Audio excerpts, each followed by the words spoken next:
आपके संपत्ति पर कोई इंसान कब्जा करके बैठे है, आप किस तरीके से उसको बाहर निकाल सकते हो।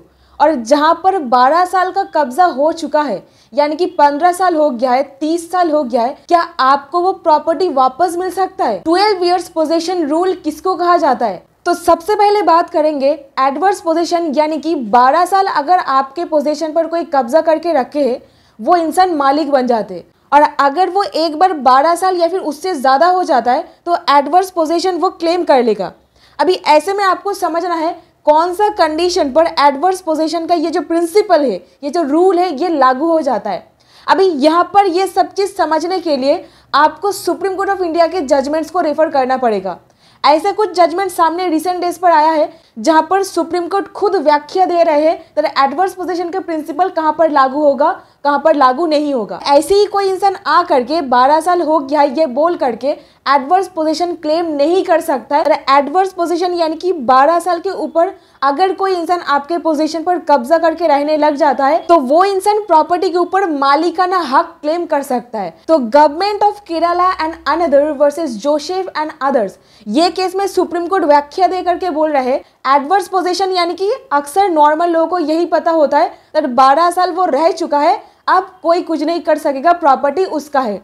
इवन इफ वो पर्सन एक ट्रू ओनर या फिर रियल ओनर नहीं है, यानी कि क्या वो रियल ओनर को प्रताड़ित कर सकता है, ट्रू ओनर को धक्का मार के उनके प्रॉपर्टी से बेदखल करके अपने नाम पर प्रॉपर्टी कर लेगा। तो देखिए एडवर्स पोजीशन क्लेम करने के लिए कुछ कंडीशंस का फुलफिल होना जरूरी है।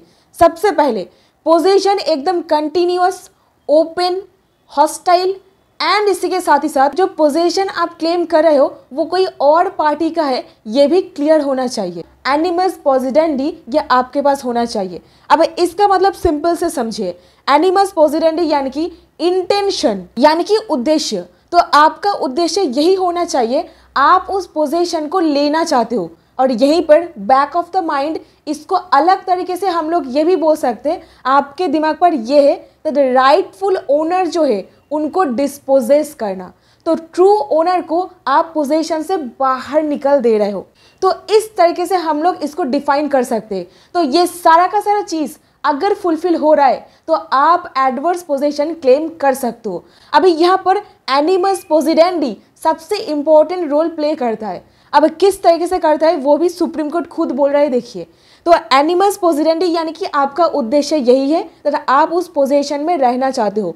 मेयर परमिसिव पोजीशन सफिशिएंट नहीं है एडवर्स पोजीशन क्लेम करने के लिए, वो भी कंटिन्यूअस मैनर पे। और आगे सुप्रीम कोर्ट और बोल रहे हैं एडवर्स पोजीशन क्लेम करने के लिए आपके पास एक क्लियर एंड कोजेंट एविडेंस होना चाहिए, जो कि एक सब्सटैंशियल एविडेंस होगा जो क्लेम आप कर रहे हो उसके सपोर्ट में। यहीं पर सुप्रीम कोर्ट एकदम साफ कर दिए जहां पर आप लॉन्ग पोजीशन होल्ड करके रखे हो ये सफिशिएंट नहीं है एडवर्स पोजीशन क्लेम करने के लिए, क्योंकि आपके पास एनिमस पोजिडेंडी ये भी होना चाहिए, जैसे कि ये केस में कहा गया था। अभी इसी के साथ ही साथ जहां पर एडवर्स पोजीशन क्लेम किया जा रहा है अगेंस्ट स्टेट गवर्नमेंट प्रॉपर्टी, तो स्टेट गवर्नमेंट प्रॉपर्टी जहां पर इन्वॉल्व है वहां पर greater seriousness, effectiveness and care से काम करना पड़ेगा, क्योंकि ये एक डिस्ट्रक्शन क्रिएट करता है इमूवेबल प्रॉपर्टी जिसके ऊपर स्टेट गवर्नमेंट का राइट एंड टाइटल होता है। और यहाँ पर बर्डन ऑफ प्रूफ यानी कि प्रूफ करने की जिम्मेदारी जो इंसान एडवर्स पोजीशन क्लेम कर रहा है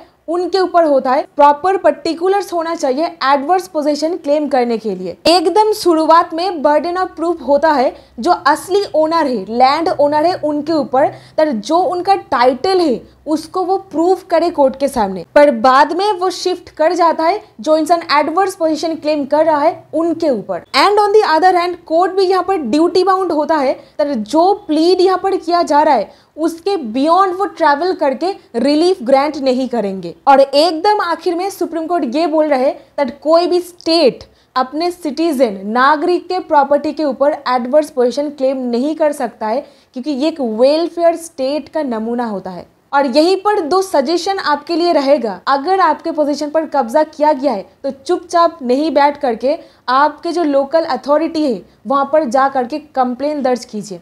अगर आप कंप्लेन दर्ज करते हो ना तो उसको एक कंटिन्यूअस पोजीशन माना नहीं जाएगा, यानी कि विदाउट एनी इंटरप्शन आप वो इंसान को कब्जा करने ही नहीं दिए थे। यहाँ पर आपको प्रॉपर्टी डेफिनेटली वापस मिल जाएगा और यहीं पर आपको कोर्ट नहीं जाकर भी प्रॉपर्टी वापस मिल सकता है। और वो कैसे, तो ये वीडियो जरूर देखिए, यहाँ पर डिटेल में बता के रखी हूँ। तो मिलते हैं अगले वीडियो पर। बहुत बहुत धन्यवाद।